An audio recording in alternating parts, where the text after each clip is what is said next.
Hello, fourth grade readers. It's Mrs. Lamando, and I'm back to bring you your Fontes and Pinnell mini lesson of the day. So let's get started. Today, we're actually going to view two separate lessons, but you'll notice that they go together perfectly. So let's start out. So let's take a look at a letter I wrote about a book I have read. I want you to notice what I have written. So I have November 4th. Dear class, I enjoyed The Boy and the Whale by Mordecai Gerstein. In this story, the main character and his father found a whale tangled in their fishing net. The boy remembered the time he was caught like that, and he knew how to save the whale. In the end, the boy rescued the whale. I love the illustrations. In one illustration, the boy looks out to an empty sea. There are no words on the page, but the illustration shows the mood. Peaceful. I admire the main character. He knew what to do. Have you ever had to make a right decision? Sincerely, grade 4 teachers. So you can see here, I have the date that I've written the letter. I have my greeting, so dear class, and I've separated my letter into paragraphs. In the first paragraph, I gave a little bit of a summary about the book. In the second paragraph, I mentioned something that's personal to me, something that I had enjoyed in the book. And in the third paragraph, I told a little bit more about the main character and maybe about a lesson that was learned. In guided reading groups or whole class, there may be a time when I ask you to respond to your reading in a letter. Responding to your reading through a letter is another way for me to check your understanding. This might be something that your teacher asks you to do while we're remote, or it might be something that we do in person as well. So it's just a good idea to know that responding to reading in letters is one way to show what you know. In the last lesson, we discussed how I might have you write letters to respond to reading during guided reading. Let's read or listen to A Symphony of Whales by Steve Skulk, so we can see another example of how I might respond to my reading in a letter. A Symphony of Whales by Steve Skulk, illustrated by Wendell Miner. Genre: fiction sometimes tells a story based on events that really did happen. Look for parts you think are true. From the earliest time she could remember, Gloshka had heard music inside her head. During the long, dark winters, blizzards sometimes lasted for days. Then her family stayed indoors, close to the small fire.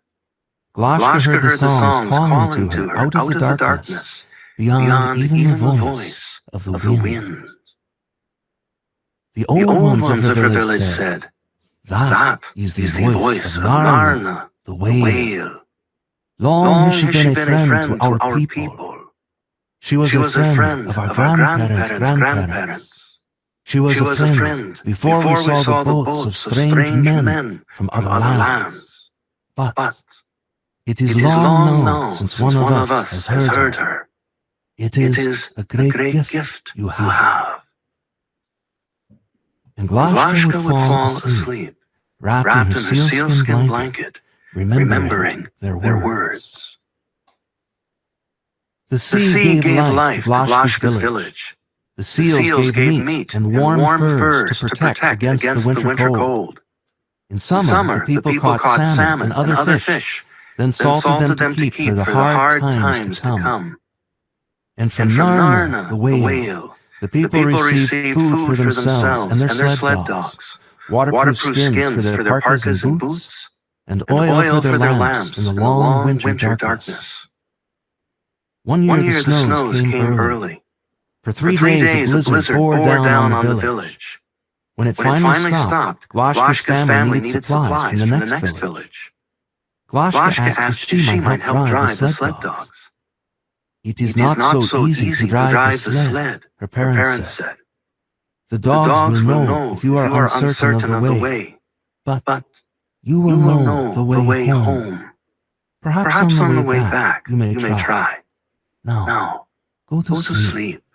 That night in her dreams, Gloshka drove the dog sled. But the dogs did not follow her commands. Instead, they led her to open water surrounded by ice. Gloshka heard the singing of Narna, louder than she'd ever heard it before. She awoke in the darkness of her sealskins, wondering what the dream had meant. The morning was clear and cold as the family set out. The dogs made good time to the neighboring village. Before starting back, Glashka's parents packed the supplies into the sled. Glashka checked the dogs' feet for cuts. She rubbed their ears and necks. Glashka's parents gave her the reins. We'll follow behind you. If your heart and words are clear, the dogs will listen and take you where you wish to go. They set off. Across the ice, snow swirled as the wind began to pick up. Suddenly the sled dogs broke from the trail, yelping and twitching their ears. What is it? Glashka's parents shouted. I think they hear something, Glashka called back. The sled dogs pulled harder. Their keen ears could pick up high-pitched notes that most humans couldn't hear. But Glashka, if she turned just right, could make out the eerie moans and whistles that grew louder until even her parents could hear them. The dogs stopped short. They were right at the edge of a great bay of open water, surrounded on all sides by ice and snow. Everywhere Glashka looked, the water seemed to be heaving and boiling, choked with white whales. Her father came up beside her. "Beluga whales," he said softly. Glashka stared. There must be more than 1,000 of them. The cries of the whales rose and fell on the wind as they swam slowly about. The dogs whined and pawed anxiously at the ice. Let's hurry to the village, cried Glashka. We'll get help. Glashka's father, though, knew there was no help. They must have been trapped when they came here last fall, looking for food, he said quietly. There's nothing we can do to free them. When the last of the water freezes over, the whales will die. But Glashka's mother remembered that an icebreaker several winters ago had rescued a Russian freighter trapped in the sea ice. Could we call on the emergency radio? Maybe an icebreaker can clear a channel for the whales, she said. Glashka and her parents raced back to their village. They gathered everyone together and told them what had happened. Glashka's father got on the emergency radio and put out a distress call. Beluga whales, maybe thousands of them, trapped. We need an icebreaker. Can anyone hear me? Far out at sea, a great Russian icebreaker named the Moskva picked up a faint signal. We read you, the captain radioed back. We're on our way, but it may take us several weeks to reach you. Can you keep the whales alive until then? Some of the people from Glashka's village started setting up a base camp near the whales. Others set out by dog sled to alert the surrounding settlements. Everyone came, young and old, parents, grandparents, and children. Day after day, they chipped back the edges of the ice, trying to make more room for the whales to come up to breathe. Look, said Glashka's grandmother. See how the whales are taking turns. How they give the younger ones extra time for air. As Glashka took her turn chipping back the ice, the song of Narna filled her ears again. She sang to the whales while she worked, trying to let them know help was on the way. Each day, Glashka looked anxiously for a ship, but each day, a little more water turned to ice. Each day, the whales got weaker from hunger. Glashka knew how it felt to be hungry. The year before, her village had caught barely enough fish to make it through to spring. Sometimes the memory still gnawed at her. Even so, she gave the whales part of the fish from her lunch. The other villagers noticed and began to feed some of their own winter fish to the whales, too. One morning, Glashka awoke to the sounds of excited voices and barking dogs. The icebreaker had broken through the main channel during the night. Hurry, Glashka, her parents called. Glashka pulled on her boots and parka and ran down the path to the water. Everyone was gathered. Off to one side, the old one stood, watching. They beckoned Glashka to join them. Now, they said, let us see what the whales will do. The whales crowded together in fear, keeping as far from the icebreaker as possible. On board the ship, the captain gave orders. He hoped the whales would see the pathway clear through the ice and follow the ship to safety. The icebreaker slowly turned around and faced back out to sea.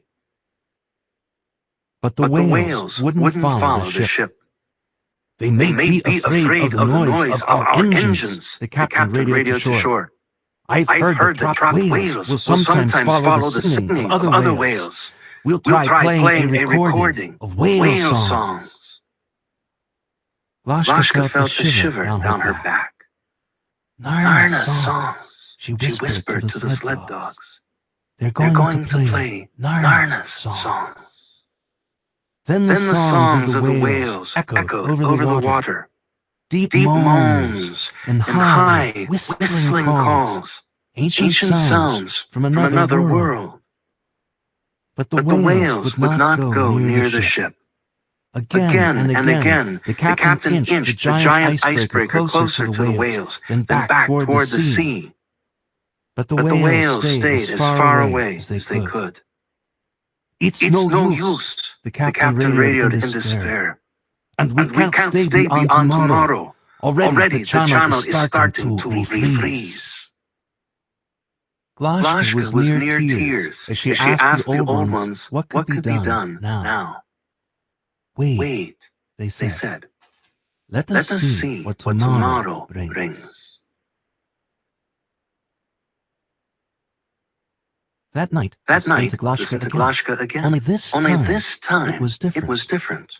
She heard the music, the voices of whales, but she heard other music too. Melodies she'd never heard before. While it was still dark, Glashka woke her parents. I've heard Narna again, she said. And I've heard other music too. You have to tell the old ones, Glashka's parents said. The old ones of the village listened carefully as Glashka told them what she had heard. So, it is other music Narna is asking for, they said thoughtfully. Long is the time, but once it is said, humans and whales made music together. Perhaps the time has come again. Let us speak with the captain. Quickly, Glashka and the old ones radioed the ship. Have you any other music? People music to play for the whales, they asked. The captain said he would see what his crew could find. First, they tried playing rock and roll. The electric guitars and drums boomed, but the whales would not follow the ship. Next, the crew tried Russian folk music. It was softer, with many voices singing together. The whales swam a little closer, but still they would not follow the ship. On shore, Glashka ran back to the radio transmitter. She had to talk with the captain. I know there's other music that will work. Please, keep trying, she told him. The crew found some classical music. First, the sweet sounds of violins and violas. Next, the deeper notes of the cellos. And deepest of all, the string basses. And way up high, a solo violin. Everyone fell silent as the melody carried over the water. The whales grew quiet too, listening. A few whales started to sing back to the ship and to each other. Gradually, more whales joined in. Then, they began to swim toward the ship. Cautiously, the captain started the huge engines and headed slowly out to sea. One whale followed, then another, then a few more. Soon all the whales were following the ship through the narrow channel, past the broken chunks of ice, back to the safety of the open ocean. On shore, people laughed and cried and hugged each other. The sled dogs jumped up and barked, trying to lick the noses and faces of anyone they could reach. Glashka buried her wet face in the fur of the dogs' necks. Such good dogs, she told them over and over. Such good dogs. Now the whales are going home. On board the ship, the captain and his crew raised every flag. The music played as the captain radioed to say the whales were safe. He and his crew were finally going home, too. Glashka and her family looked out to sea. They waved to the icebreaker and the disappearing whales. And do you hear Narna singing now? Her grandmother asked. Yes, Glashka said. But it isn't just Narna I hear now. It's something bigger than that. Something like a whole symphony of whales.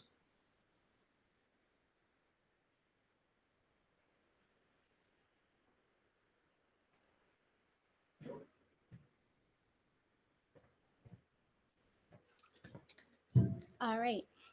Now I'm going to show you how I might respond to that in a letter. I want you to think, what's the main point I make in the first paragraph? I wrote that it must be hard to live where Glashka lives. Do you believe my statement and why? What evidence did I give to support my opinions? And what kind of punctuation did I use for my evidence? So, November 4th, dear class, as I read Symphony of Whales by Steve Skulk, I thought about how hard it must be to live in such a cold place. The author tells of the long winter darkness and how a blizzard lasted for 3 days. The illustrator drew bleak winter landscapes. I also noticed how the author, Steve Skulch, not only helped me picture what was happening, but also gave me a sense of the mood. Everywhere Glashka looked, the water seemed to be heaving and boiling, choked with white whales. Is powerful.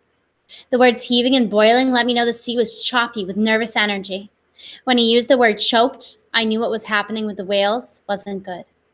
What did you think about as we read this story? Sincerely, grade 4 teachers. So you can see how I took what I read in a book and responded to it in letters. Again, we might ask you to do that at some point in time, but it's important at this point in time for you to know that responding to reading and writing is sometimes done in letter form. For today, please make sure that you read 20 minutes on Raz Kids and also complete a reading response for your teacher. If you have any questions, you can ask your teacher that when we go live with you. All right, 4th grade readers, I'll see you next time. Bye.